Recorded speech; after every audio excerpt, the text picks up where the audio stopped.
It's overcast, just like I like it, but not raining, and the birds are singing loudly in the fields as I walk towards the bush. Today, a stream is the trail, and I hear it's a mystical place. I make it an early start to avoid having to face the kayak boys. They sped off and left me alone in bumpy waves yesterday as we paddled rented kayaks in the Waikare Inlet. I was cold, annoyed. Well, actually, I was depressed. When we got to Cheryl's place, I was unable to speak my mind. And when they claimed the only picnic table in her yard for themselves, I kind of snapped at them and suggested, hey, guys, let's share. Lots of tears, then lots of stars, finally putting me to sleep. And here I am, starting a new day. It's funny how thru hiking does that. You simply erase things like an Etch-a-Sketch, and you get a do-over. I really know of nothing more cleansing than walking for a chance to redeem oneself.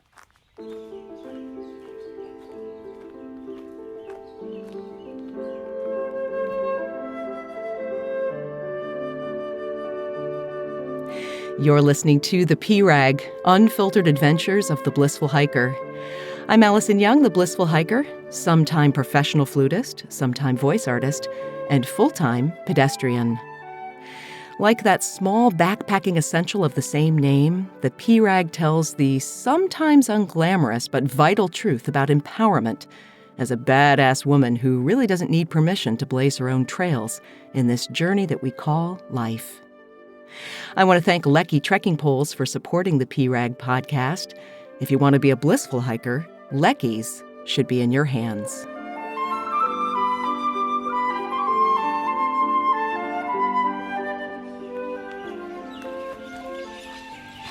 Those Leckies right now are like limb extensions as I walk.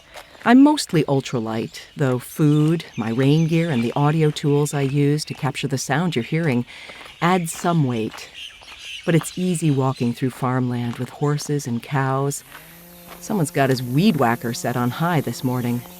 I wonder if he's the same guy who was playing his music last night. I come to the Papakauti Stream. An extra-large bull watches me through a screen of trees and leaves loud patties as he chews, his jaw circling sideways. I'm already a bit lost. Nothing is marked, and it's a weedy, wet, barbed wire nightmare. Is it too much to put up just a few signs, guys? This area is pretty much off the grid. Bashed-in cars parked at odd angles have all their windows shot out. Rusting farm implements are left right where they died. A swing bridge, 3 boards across and no handrails, spans the stream in a lazy curve to someone's freshly mowed backyard. Their house is repaired with corrugated metal of various colors. Someone tells me trail angels live here, but maybe I'm too early. I follow the stream for a while and finally see a sign that tells me I've entered the Russell Forest. At that exact moment, Ondi lopes by in her ankle-high boots that appear too large for her feet and a man's long-sleeved dress shirt. But she moves along fast, and I quickly get behind her to follow, knowing she didn't get lost. We pass an old caravan, the knocked-out window boarded over and a crooked chimney blowing out tiny plumes of smoke. Someone lives in there, I ask, rather stupidly. Ondi tells me matter-of-factly that most Kiwis have a caravan next to their main house for guests or relatives. I like the idea of allowing guests their own space. Cheryl told us last night that this forest had collapsed, and then amended that to ask that if we do hear any birds, to let her know. It's loud and alive with song, which is no mean feat. New Zealand has a nearly insurmountable problem with invasive species that are destroying the habitat. Bush possums, in particular, a marsupial introduced in the late 19th century. They might be the worst culprit. Brought in for the fur trade, these cute little mammals have large Disney-esque eyes and a button nose with whiskers. But don't let that fool you. They are a menace and eat everything in the bush. Leaves, buds, flowers, fruit, insects, snails, and, yep, eggs and birds, too. The birds have no defense since they've evolved without predators, And of course that means possums have no predators either, except kiwis, who spend a good deal of time trapping, poisoning, and shooting them. Still, it's estimated there are 30 million possums on New Zealand, about 6 times the number of human inhabitants. But someone's worked very hard in here to clear out the invasives, and the birds are back, at least as far as I can tell. I go up and down through curtains of giant ferns growing into the trail. I pass a downed tree with bright orange toadstools in a neat row. Soon, I'm walking in water, on soft reddish-brown stone. The water is cool and clean. Every last vestige of mud and sand comes off my Las Sportivas. I splash through like a kid, kicking up the freshness above my shins. It's a fairyland in here of dappled light. Massive fronds that trace their lineage to the Carboniferous period stroke the banks of gurgling music. Each step I take heals whatever darkness took over yesterday, with an audible plunk and kaspoosh. We spy a swimming hole, moss curling over the edge of ground, ferns reflected in its mysteriously lapis surface. Of course, we strip bare and dive in. Well, Ondi dives in, and I gradually work my way into the soul-restoring coolness. Ondi gives me a gift. She lets me talk, and I need to, badly. I need reassurance, validation, to just unload. I didn't know it at the time, but this moment of trail angel kindness would be fleeting. I never really see Ondi again on my entire 5-month walk. Thinking back now to that perfect metaphor of a kind of baptism in the Papakauti Stream, one that removed my sorrow and confusion from the previous day, I wonder if I acknowledged how much it mattered to me, how powerful her small act of kindness was in that enchanted setting. We dress and walk on, and soon leave this heavenly forest of sunlight glistening on the thick vegetation. Ondi stops at a small campsite in the forest, the stream long behind us now, and I head on, up and over a ridge that will take me down to Helena Bay. Signs on this forest track warn no trespassing, poison is being used, and that all dogs will be shot, no excuses. I'm not entirely sure why dogs should be shot, but my guess is it has something to do with the poison.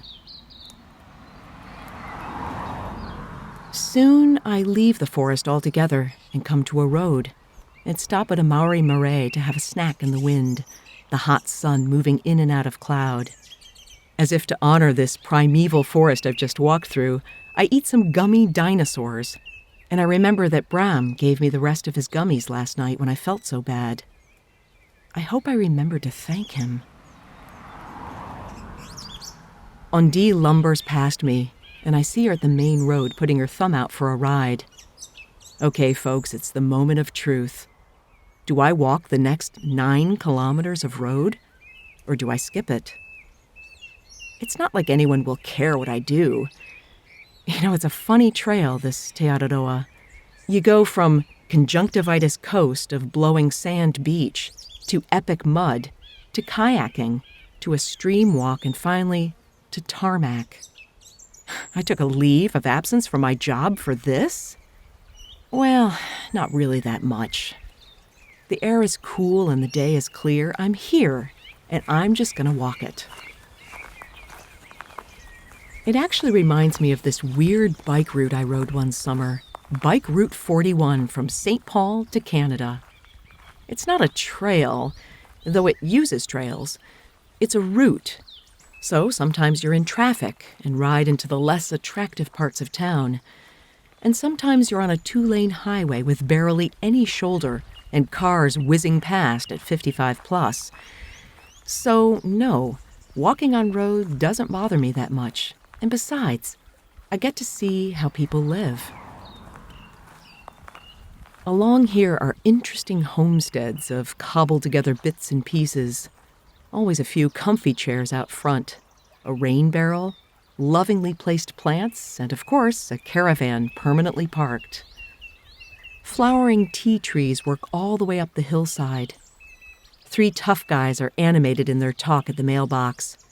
A tiny girl stands close by and returns my wave. I come across a field of pigs rooting. They take one look at me with their intelligent gaze and scamper off in a burst of snorts. Finally, I come down a hill and I see the ocean open up in front of me. A trail angel named Ross lives in a converted container and invites TA hikers to camp on his lawn. There's already a small group set up, all people new to me. The walk on the road is long, and I soon discover I'm the only one of the group who walked it. Ross's green lawn is so inviting, soft on my feet as I change into my camp shirt and set up the alley coop.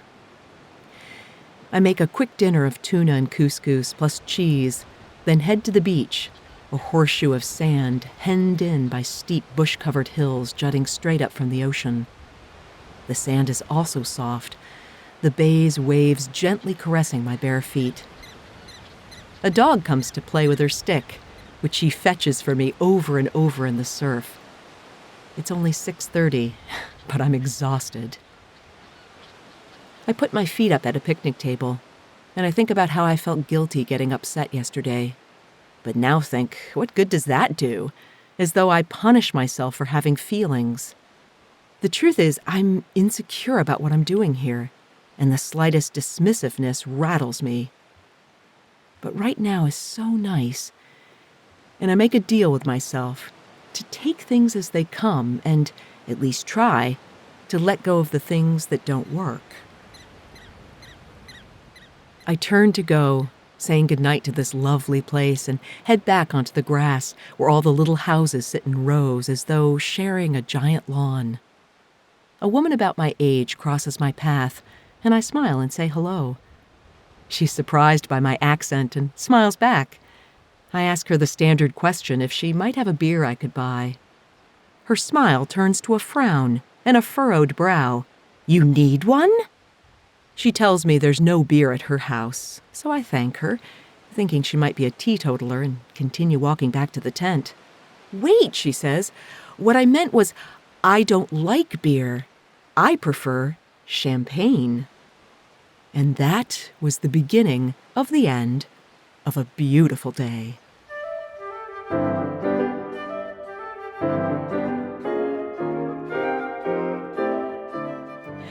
You're listening to The P-Rag, Unfiltered Adventures of the Blissful Hiker.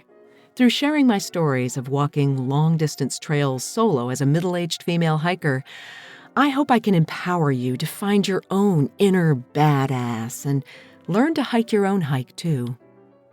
If you're enjoying the storytelling, consider subscribing to The P-Rag wherever you get your podcasts.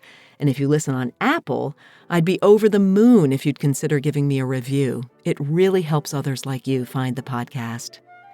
And thanks also to Lucky Trekking Poles for their support of The P-Rag. Come through. So for your pronunciation, for your vowels, Yes. Yeah. A, E, I, O, U, Right. they're pronounced A, E, E, O, U.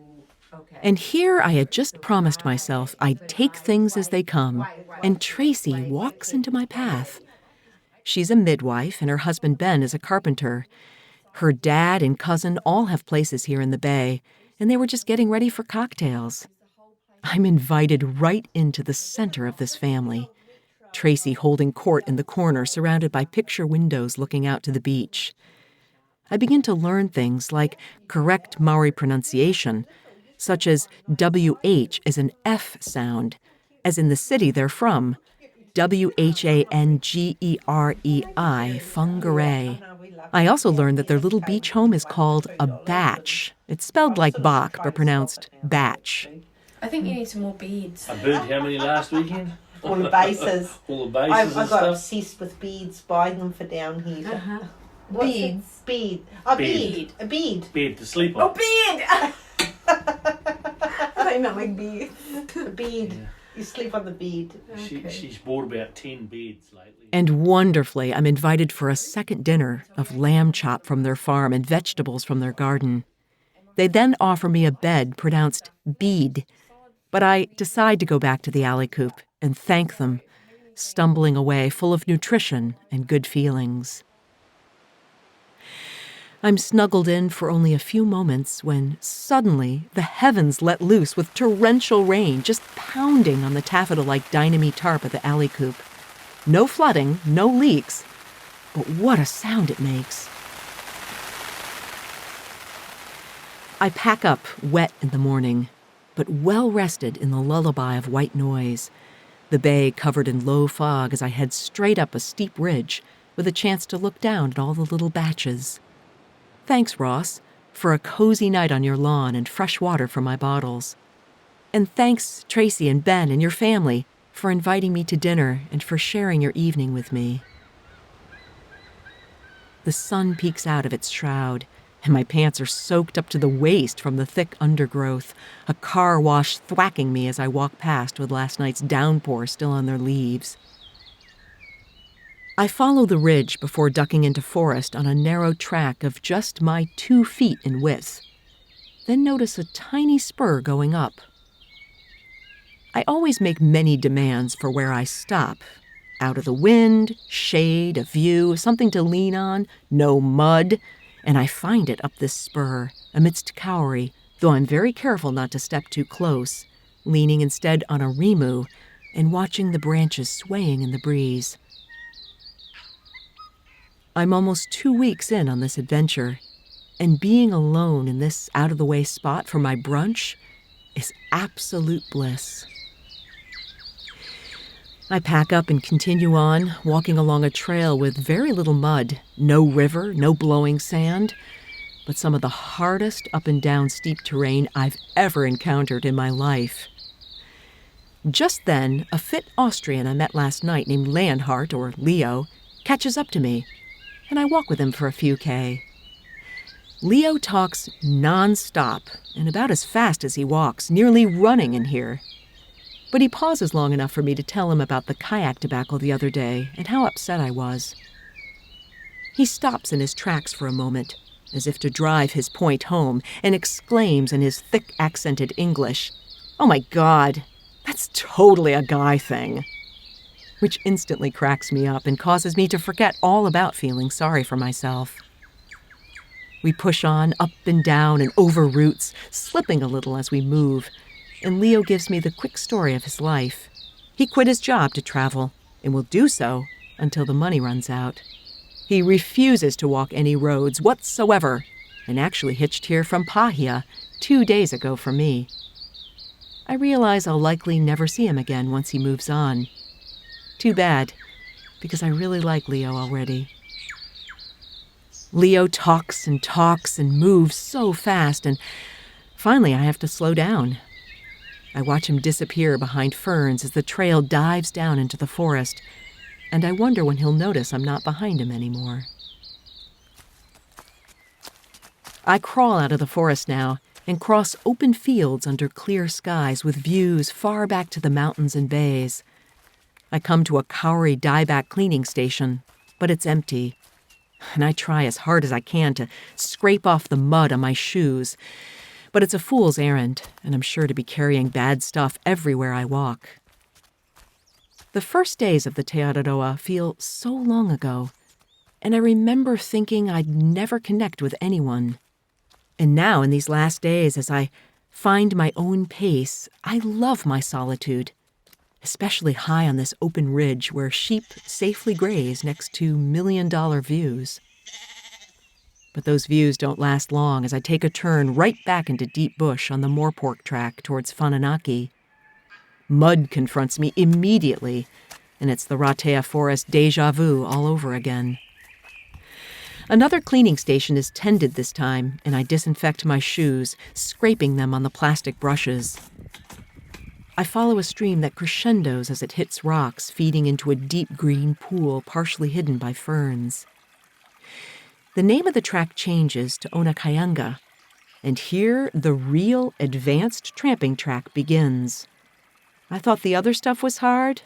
Now it's up and down, seemingly for no reason. A direct line, since why build switchbacks when you can just hurl yourself forward? At this point in the walk, I'm starving all the time. I haven't seemed to have lost weight yet, and happily not lost my appetite either, which tends to happen when I backpack. But all I can think about in this extremely tough section is, if I get down this track before 5:30, takeaway awaits me. I slip down and down towards a creek, and just before a killer heart attack of up, I come upon a magic camp spot in ferns and cowrie at a bend of a babbling brook. I look at it longingly, wondering if I should stay here in this idyllic place. It's really too early to stop somehow, so I take a mental photograph and then hoof up the hill, finally spitting out of the forest onto a field and happy, buzzing manuka honeybees. The trail winds through farmland. I have to negotiate one really squishy fen and a few electric fences before arriving at an estuary, mangroves and their knees pushing through the muck.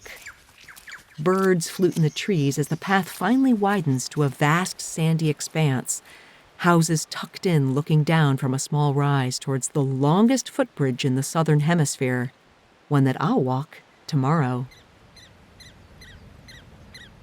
There's a cafe, and I order the biggest burger on the menu, bacon and egg, cheese, veggies, and a side of squid rings.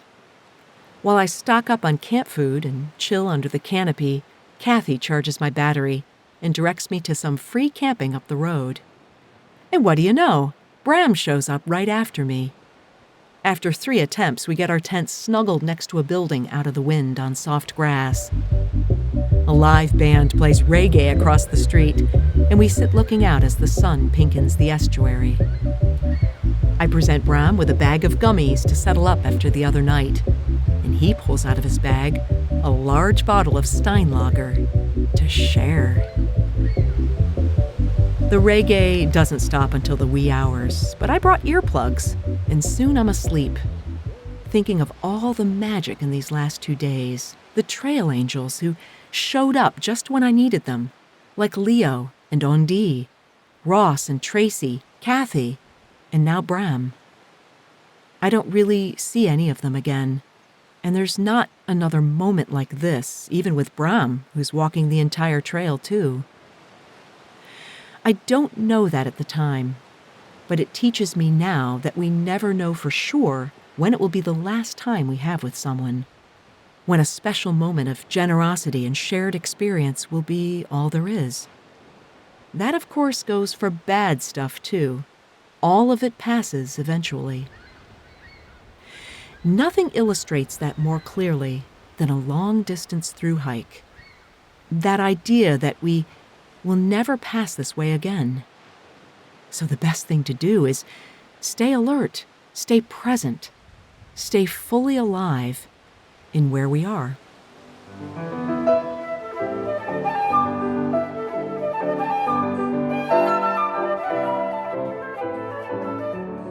I want to thank Lecky Trekking Poles for supporting the PRAG podcast. If you want to be a blissful hiker, Lecky's should be in your hands. And thank you so much for listening.